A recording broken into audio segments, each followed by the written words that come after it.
Assalamualaikum warahmatullahi wabarakatuh.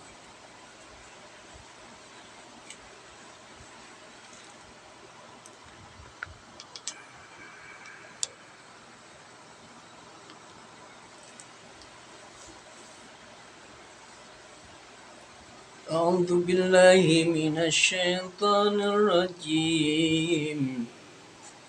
Bismillahirrahmanirrahim.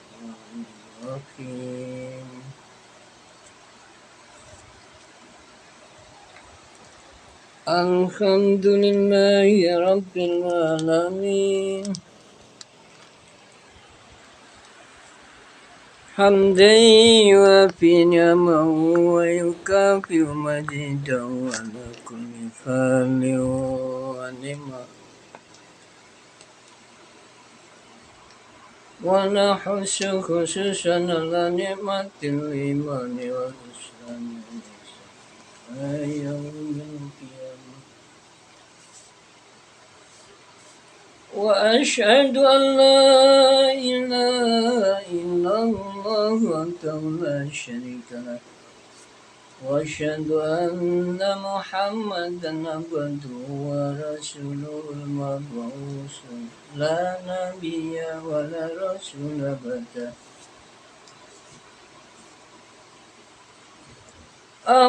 اللهم صل وسلم وبارك على سيدنا ومولانا محمد وعلينا يوم القيامة.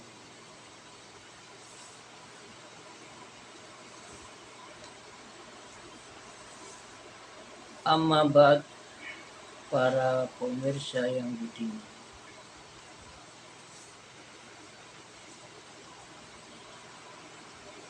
Saat ini di kawasan Gresik,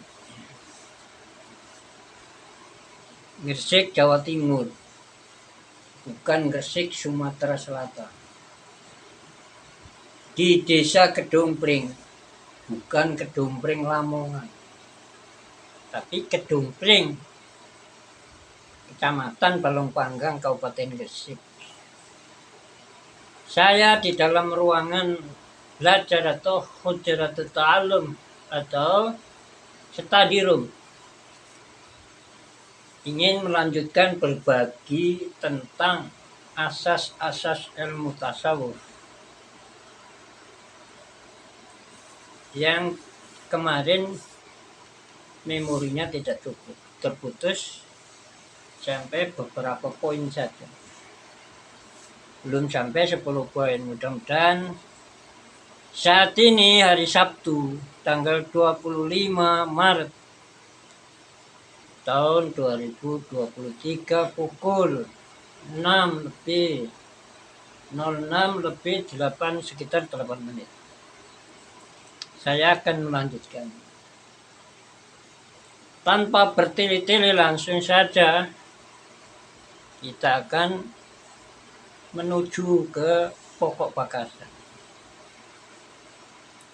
Tapi agar tema ini dari awal sampai akhir bersambung, maka akan saya ulangi secara pintas, mulai dari awal, itu mulai definisi.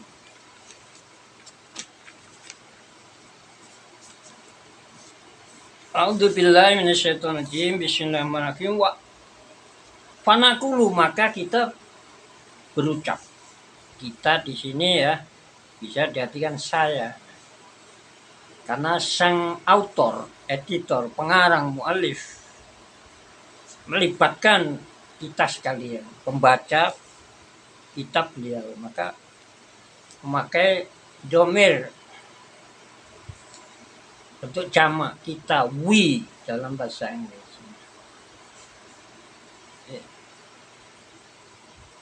Jadi, kita akan atau sedang berkata.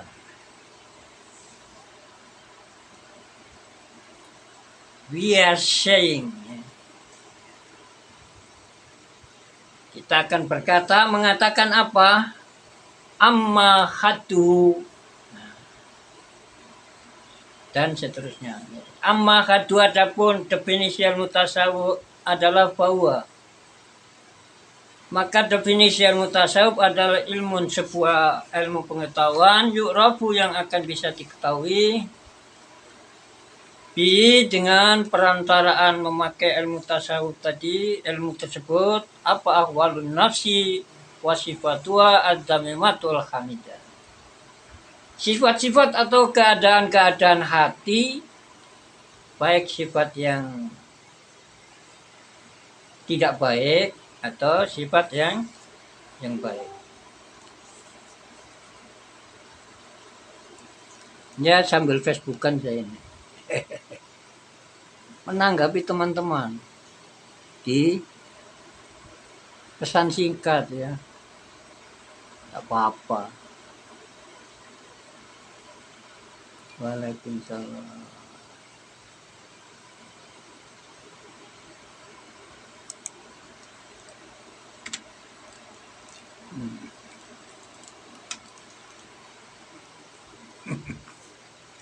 Keliru ketik ya. Wa amma maudhu, adapun gelanggang kajian ilmu tasawuf adalah bahwa maka dia adalah an-nafsu hati. Hati min haitsu ma disoroti, ditekankan pada bagian ya ridu yang muncullah bagi hati minal akwali,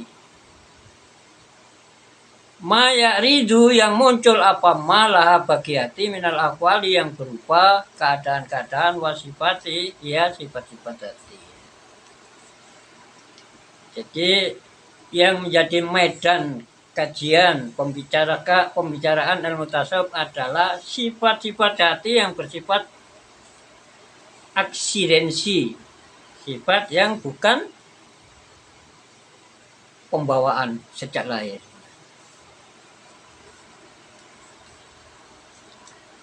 Jadi tidak membahas tentang akal misalnya. Akal kan sifat pembawaan sejak lahir. Jadi keluar dari sana. Medannya dibatasi dengan sifat-sifat aksidental. Sifat-sifat yang adanya tidak dimiliki oleh tiap-tiap manusia. Adapun sifat yang dimiliki oleh tiap-tiap manusia, maka sifat itu disebut sifat-sifat atau keadaan-keadaan substansial atau esensial. Sifat bagian pokok dari diri manusia itu.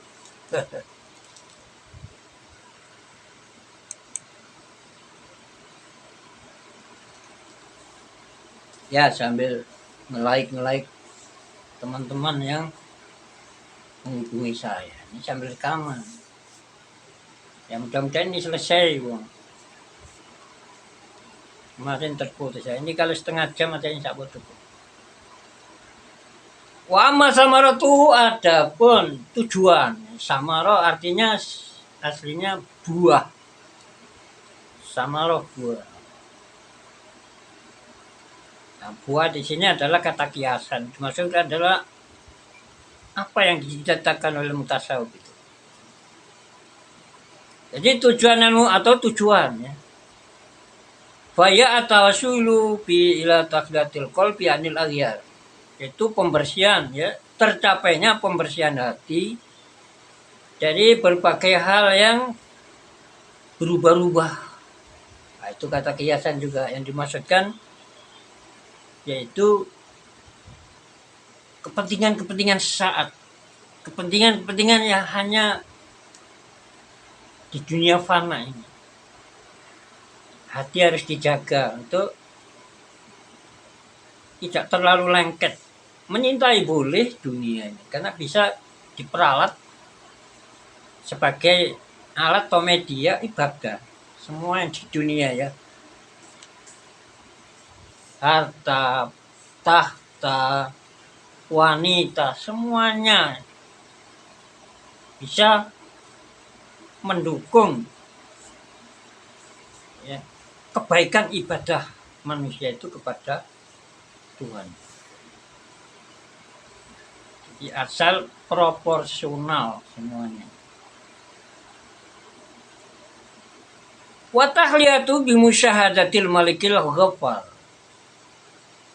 Setelah hati nanti dibersihkan oleh ilmu tasawuf, oh begini nih salah, hati mempunyai sifat begini salah. Nah, setelah itu dibersihkan, kemudian diisi dengan sifat-sifat terpuji. Dengan terisinya hati dengan sifat terpuji, maka ada peluang hati akan diberi Allah Ta'ala bonus. Bisa makrifat. Tidak hanya makrifat bil ilmi, tetapi makrifatnya langsung diberi ilmu laduni. Diberi Allah ilmu laduni, ilmu yang tanpa guru. Jadi akan memperoleh ilmu yang langsung dari Allah Ta'ala. Nah, makrifat yang ini hanya sunnah. Tapi makrifat yang mengenal Allah Ta'ala dengan dalil-dalil atau makrifat bil ilmi istilahnya, itu yang wajib ain, individual duty, kewajiban perorangan, tidak bisa diwakilkan. Setiap orang kalau memang ada kesempatan wajib belajar mengenal. Misalnya Allah Ta'ala itu dikatakan wujud, ada dalilnya. A'udzubillahi minasyaitonirrajim. Bismillahirrahmanirrahim. Fa'lam annahu la ilaha illallah. Yakinilah bahwa tidak ada Tuhan sama sekali illallah selain Allah Ta'ala. Dan dimaksud makrifat bil ilmi. Jadi makrifat itu penemuan objektif yang disokong dengan dalil. Itu makrifat. Itu yang wajib individual obligatory. Wajib perorangan. Selama masih ada peluang sanggup, ya, mampu mempelajari, wajib. Nah, yang dimaksud di sini sampai musyahadah itu adalah tambahan. Ya. Jadi sampai hatinya itu katanya hadis itu kan ya, suruh ibadah oleh Rasulullah Sallallahu Alaihi Wasallam sehingga seolah-olah melihat Tuhan. Kalau kamu ya, anta butallah ka annaka tara fa illam takun tara fa innahu yara. Itu. Ini termasuk salah satu dari 3 serangkai isi pokok ajaran Islam. Itu masalah sifat-sifat hati. Atau nanti bisa jadi akhlak. Jadi beribadahlah kamu seolah-olah melihat Allah Ta'ala. Jadi tidak ingat yang lain. Ya, memang sulit. Tapi kan harus diperjuangkan. Tidak ditinggalkan yang sulit. Karena setiap kesulitan di situ ada kemudahan. Jadi sebenarnya kesulitan itu kunci akan mendapatkan sesuatu.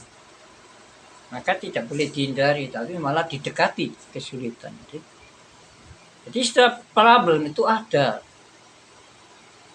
Kunci pencairnya ada. Kalau kita sering memecahkan masalah sehingga menjadi problem solver, pemecah masalah, maka banyak sekali ilmu yang kita tidak terasa. Tahu-tahu orang lain sudah hanya geleng-geleng kepala. Kok serba bisa? Nah, itu karena sabar. Kita lanjutkan. Jadi kalau ya, jadi disuruh ibadah kepada Allah Ta'ala ya, sholatnya kan dan lain sebagainya, hanya sudut pandangnya adalah mencari like, mendapat liking ya, liking, loving ya, love atau loving, kesukaan Allah saja, penilaian Allah saja. Namanya hati yang selamat dari syirik, menduakan Allah Ta'ala.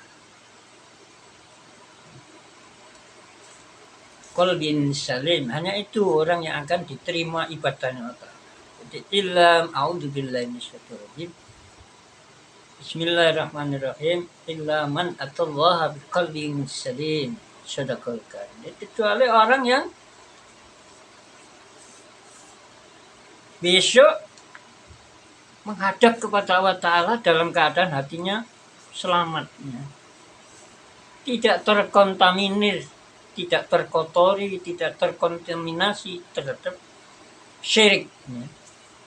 Menduakan Allah. Mencari pujian selain Allah Ta'ala itu menduakan Allah Ta'ala. Nanti dilempar, ya, jeripayanya, tidak ada apa-apanya di akhirat. Maka perlu ngajian tasawuf. Fardu ain individual, cuti kewajiban perorangan. Nah, kemarin terpedot, hukumnya jelas, ya, sudah disebut kemarin itu fardu ain individual. Karena melajari cara-cara memperbaiki lahir, yaitu ibadah lahir, sholat, zakat, puasa, dan lain sebagainya, berhukum fardu ain juga. Karena itu ini juga termasuk fardu ain. Nah, sekarang wa ma fau sudah ini, ya, terus terputus, setelah ini terputus. Wa ma fadlu fa wa fawqan ala sayyidil alam min jihati annahu yusilu ila madukina. Jadi karena tujuannya adalah musyahadah atau paling tidak muraqabah. Muraqabah itu artinya hatinya selalu merasa diawasi oleh Allah Ta'ala. Jadi kalau tidak bisa musyahadah, ini karena tujuan ilmu tasawuf setinggi itu, maka di sini dikatakan. Jadi ilmu tasawuf adalah termasuk pusat segala ilmu. Artinya melebihi atas seluruh ilmu. Kenapa? Ilmu tasawuf bisa berpeluang mengantarkan pengkajinya menjadi orang yang akan diberi oleh Ta'ala musyahadah atau paling tidak muraqabah. Nah, sekarang yang pelajaran baru. Berapa menit kita? 18 menit, insya Allah cukup.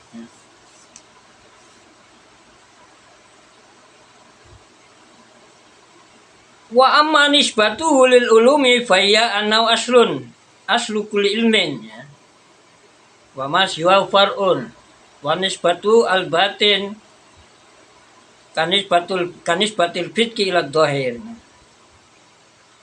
Jadi tingkat perbandingan ilmu tasawuf ini ketika diperbandingkan dengan ilmu-ilmu lain, maka dia sebagai asal, ya, ilmu yang pokok. Ibarat pohon akarnya ilmu tasawuf.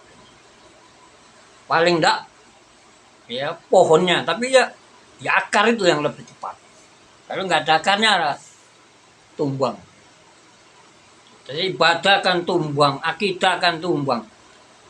Kalau akarnya, ilmu tasawufnya tidak diterapkan di saat beribadah berakidah, akan tumbang. Kalau seperti yang dikatakan oleh sang autor, sang muallif, writer, penulis kitab ini. Dia berkata bahwa nisbatul ulum faya anu aslun. Jadi ilmu tasawuf merupakan akar. Bagian ibarat pohon, bagian paling bawah akar. Akar bagi siapa? Kulli ilmin. Jadi aslu kulli ilmin merupakan akar tiap ilmu. Wa ma siwa falun, dan ilmu-ilmu yang selain ilmu tasawuf adalah cabang. Bisa batang, bisa cabang, ya. Akar inilah ilmu tasawuf. Kalau akarnya nggak ada, ya ilmu tauhid, ilmu fikih juga akar tidak bisa, cabang, ya. Kalau nanti ngajinya ahli tauhid, ya tauhid itu cabang. Karena apa ilmu tauhid itu akar. Karena sholat, berakhlak, kalau belum beriman kepada Allah Ta'ala nggak ada pahalanya juga. Ya biarlah mereka mengatakan, dan tidak salah memang begitu. Jadi kadang ilmu tasawuf ini juga oleh ahli tauhid, ya dianggap cabang. Oleh ahli fikih, ya cabang. Karena Walaupun hatinya baik, apa yang dikerjakan hanya karena Allah Ta'ala. Kapan saja melihat Allah, tapi tanpa ilmu fikih, nggak ngerti rukunnya sholat, syarat wajibnya sholat ya. Syarat wajib dari orang Islam. Nah, belum Islam, sholat ya nggak sah. Syarat wajib. Jadi yang dinilai sholatnya hanya atau ibadah lainnya hanya orang Islam. Dan sudah dewasa. Lelaki perempuan kalau sudah berusia 15 tahun, dewasa usia. Nah, kalau lelaki umur 9 sudah ejakulasi, keluar air sperma. Atau wanita keluar air sperma usia 9 atau keluar darah yang disebut menstruasi, maka dia dewasa. Ketika dia tetap dalam keadaan beragama Islam dan akalnya sehat, tidak gila, maka dia itulah yang ibadahnya ada peluang diterima ketika dia ya, menunaikan rukun-rukun sholat. Ya, yang ada 17 dan yang ada 18, menunaikan syarat-syarat sah sholat ya. Pakaian, tempat, ya, pakaian, tempat, tubuhnya harus suci dari najis dan tubuhnya harus suci dari hadas. Suci dari hadas harus mandi besar atau wudhu. Nah, jadi banyak yang perlu dipelajari. Karena itu walaupun tasawuf tanpa mengerti ilmu fikih nggak sah, tanpa ilmu tauhid nggak sah. Begitu juga ilmu tauhid yang sudah diterapkan, ilmu fikih yang sudah diterapkan, kalau sholat, zakat, puasa, haji, dan lain sebagainya, tidak hanya semata mencari pujian pujian dari Allah Ta'ala, ia dilempar, tidak ada gunanya. Makanya 3 serangkai ilmu ini adalah 3 serangkai alat pembimbing kita bisa berakidah dengan baik dengan ilmu tauhid. Keimanan menjadi baik dengan ilmu tauhid, ibadah lahir, sholat, zakat, puasa, dan lain-lain bisa benar diatur dengan ilmu fikih. Itu pun belum cukup, karena 3 serangkai ajaran Islam. Jadi harus diatur oleh ilmu tasawuf juga hatinya supaya baik. Tanpa hati yang baik tidak akan diterima ibadah. Dah. Wa amma wadi'uhu, adapun para pionir, para peletak batu pertama ilmu tasawuf adalah Fahmul a'immatul la'iyan, itu para imam yang mempunyai sifat khusus, yakni imam-imam kos, ya, imam-imam yang sangat talim lah. Al-arifuna birobihim, yang mereka adalah orang-orang makrifat, orang-orang yang mengenal Tuhan mereka. Tuhan Al-Mannan yang maha pemberi. Tuhan tidak ada jengkelnya dimintai. Lain dengan kita. Kalau terus dimintai kadang-kadang jengkel lah. Kalau Allah Ta'ala tidak, malah senang. Kalau hambanya suka mendoa, meminta. Nah, sekarang wa amastimdatu, adapun sumber, masdar, istimdad, referensi. Jadi yang menjadi sumber, itu punya akar ilmu tasawuf itu. Sumbernya apa? Akarnya bahwa min kalamillah. Maka istimdad atau referensi, pengambilan dasar ilmu tasawuf adalah dari sebagian firman Allah, dari sebagian ayat-ayat Al-Quran. Wa kalami rasuli, dan sabda atau hadis ya, Rasulnya, yaitu maksud di sini adalah sabda Rasulullah SAW yang sahih, ya, yang sah, hadis-hadis legal, hadis-hadis sahih. Sayyidi waladi Adnan yang merupakan tokoh dari anak Pak Adnan. Jadi leluhur Rasulullah SAW ada yang bernama Adnan. Sallallahu alaihi wasallam wadawil yakin, dan pemikiran-pemikiran orang-orang yang punya keyakinan, wal irfan, dan pengetahuan. Jadi termasuk wasiat-wasiat atau rekomendasi-rekomendasi dari para ahli ma'rifat, para arifin, itu para al-arif billah. Terus apa? Wa amma masailu, adapun masalah-masalah yang dipakas, yang diteliti, dikaji dalam ilmu tasawuf adalah faya qadhayahu, yaitu dalil-dalil dasar, premis-premis. Dalil-dalil dasar.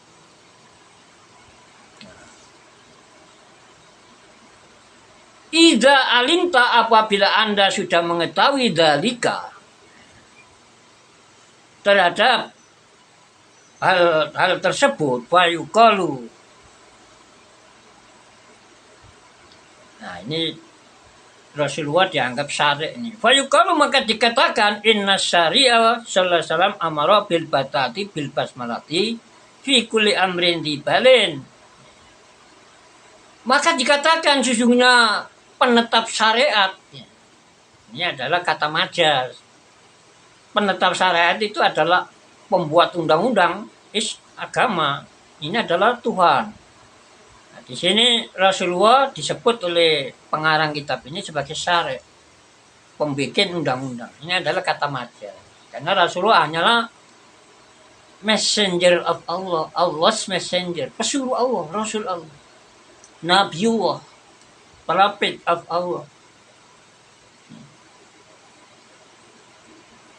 Bukan pembuat undang-undang, hanya penyampai, sebagai mubaligh, basyir, nadir, pemberi berita gembira, dan pemberi berita yang menakutkan atau pemberi intimidasi, bahwa yang beriman bertakwa besok akan dianugerahi oleh Allah Ta'ala, diberi bonus surga dan isinya, dan nikmat yang paling tinggi di akhirat nanti, bisa melihat Allah Ta'ala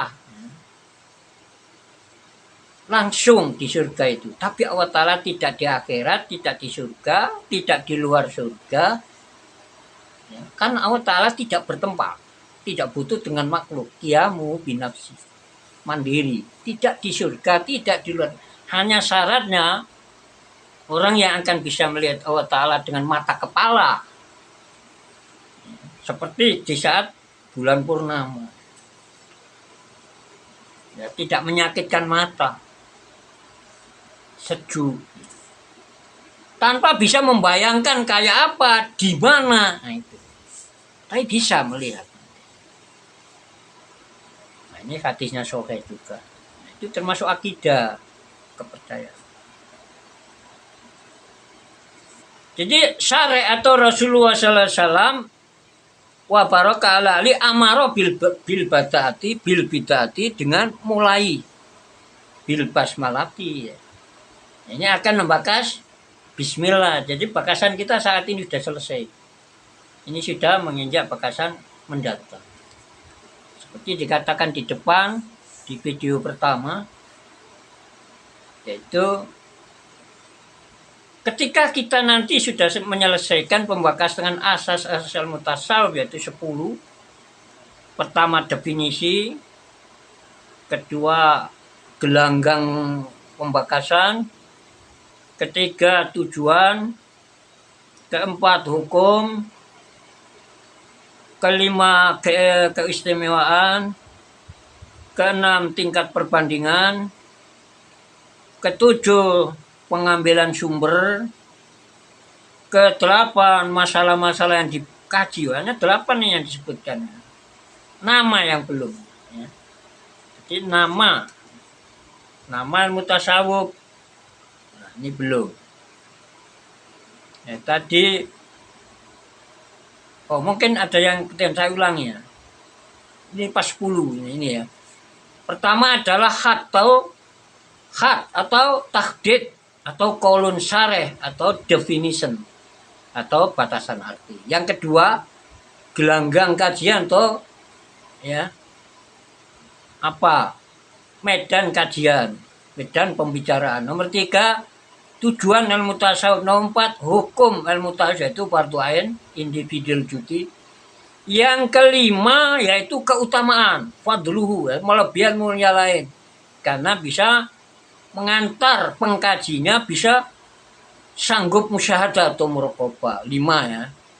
Nomor 6, tingkat perbandingan. Perbandingan ilmu tasawuf adalah ibarat akar. Yang lain batang dan cabang, daun dan lain sebagainya. Yang ketujuh, pengambilan sumber landasan dasar yaitu dari firman Allah Ta'ala dan firman dan sabda Rasulullah Sallallahu Alaihi Wasallam dan juga rekomendasi Allah wasiat-wasiat para pakar ahli tasawuf yang dikenal dengan al-arifin atau para ahli makrifat. Yang ke-9 yaitu masalah-masalah yang dibahas. Nah ini yang kelihatan jadi tertinggal lagi nih, saya ulangi lagi. Pertama, 1 definisi, yang kedua lapangan pembakasan, 3 tujuan, yang keempat hukum, yang kelima keutamaan, yang keenam tingkat perbandingan, yang ketujuh para perintis ya tadi ya. Wadi'u yaitu imam-imam spesial yang mereka adalah dari golongan al-arifin birobihim. Jadi orang-orang yang mengenal Tuhan mereka. 7. Istimdad atau referensi yaitu dari sebagian firman Allah Ta'ala dan sabda Rasulullah SAW. 9. Masalah-masalah yang dikaji yaitu kaidah-kaidah dasar premis ya. Atau dalil dasar. Ini yang tidak terbatas ya, kurang 1. Nama. Nah, insya Allah pada kesempatan lain mungkin akan saya tambahkan. Saya kira ini untuk apa yang bisa saya bagikan saat ini tentang asas-asas ilmu tasawuf bagian 2. Ya. Karena mati sendiri tempo hari itu. Ya. Bagian 1 itu mati sendiri. Maka tidak saya beri bagian 1. Ya, asas-asas ilmu tasawuf itu saja. Tanggalnya juga, dan itu masih banyak beberapa kata yang perlu direvisi. Kitab-kitab kuning itu di bagian belakangnya itu mesti disusuli. Ada saja at-taswib, revision, at-taswib, pembetulan. Apalagi saya ya, bukan ahlinya. Hanya karena besarnya semangat saja. Saya pernah bertemu dengan seorang teman Facebook, seorang wanita. Jilbabnya hebat, pertanyaannya urusan agama. Ini di Messenger. Tidak bertemu selama 4 bulan saja, sudah berubah menjadi orang yang sangat populer. Bahkan sampai ditonton videonya itu oleh orang jutaan. Itu hanya tidak ketemu 4 bulan. Nah, ini video atau media massa, dunia fana, dunia maya. Ini. Karena itu ada baiknya kita sering berkomunikasi supaya tahu. Jadi hanya joget-joget gitu. Terus melambai-lambaikan tangan. Padahal itu semua haram itu hukumnya. Bagaimana? Kita karena enggak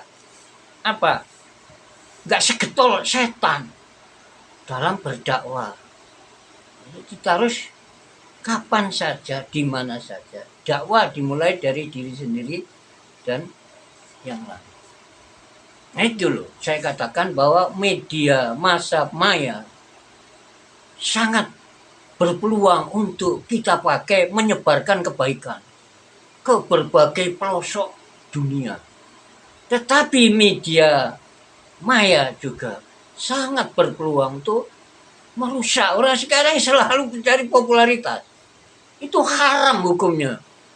Mencari ketenaran, keviralan. Nah ini karena kesalahan tidak kita tunjukkan. Begini loh menurut ilmu tasawuf. Itu hukumnya haram. Nah ini. Sebelum ya, pintu tobat tertutup, maka kita harus benahi terus diri kita. Jangan takut salah. Kitab-kitab kuning yang ngarang orang-orang alim juga banyak yang salah. Kadang salah cetak dan kadang salah ucap. Sabtu lisan. Salah tulis. Saya kira itu apa yang saya bagikan untuk saat ini. Dan sekarang jam dinding ruang belajar kajian Islam Al-Barokah Kedung Pring, Balumpang Gresik, Jawa Timur Indonesia menunjukkan pukul 6:40. Semoga segala salah maupun khilaf dan keterbatasan saya akan Allah Ta'ala ampuni. Selanjutnya saya berharap mudah-mudahan ada yang benar. Juga akan Allah Ta'ala berkati, bermanfaat bagi saya sendiri dan seluruh teman saya. Beragama apapun, suku bangsa apapun. Mudah-mudahan berbagi saya ini diberkati sehingga akan memberi manfaat kepada semuanya. Dan selalu saya doakan semua teman saya di Facebook dan di WA atau di YouTube dan yang lain-lain. Saya doakan semoga selalu sehat lahir batin. Allah Ta'ala lindungi terus dari gerogotan iblis dan kawan-kawan. Semoga kita sekalian akan selalu dilindungi Allah Ta'ala, akan sehat lahir dan batin kapan dimanapun di dunia sampai di akhirat. Amin Allahumma amin. Kita tutup. A'udzubillahi minasyaitonirrajim. Bismillahirrahmanirrahim. Alhamdulillahi rabbil alamin hamdi yuafi ni'amahu wa yakafi mazidahu ala kulli khali wa ni'mah. Wa nakhussu khususan ala ni'matil imani wal islami wal ihsani ila yaumil qiyamah. Allahumma salli wa sallim wa barik ala sayyidina Muhammad wa ala ali sayyidina Muhammad. Subhanakallahumma bihamdik asyhadu an la ilaha illa ant astaghfiruka wa atubu ilaik. Wallahul muwaffiq li aqwamit thoriq. Alhamdulillahi rabbil alamin hamdan yuafi ni'amahu wa yakafi mazidahu ala kulli khali wa ni'mah. Wa nakhussu khususan ala ni'matil imani wal islami wal ihsani ila yaumil qiyamah. Wassalamualaikum warahmatullahi wabarakatuh.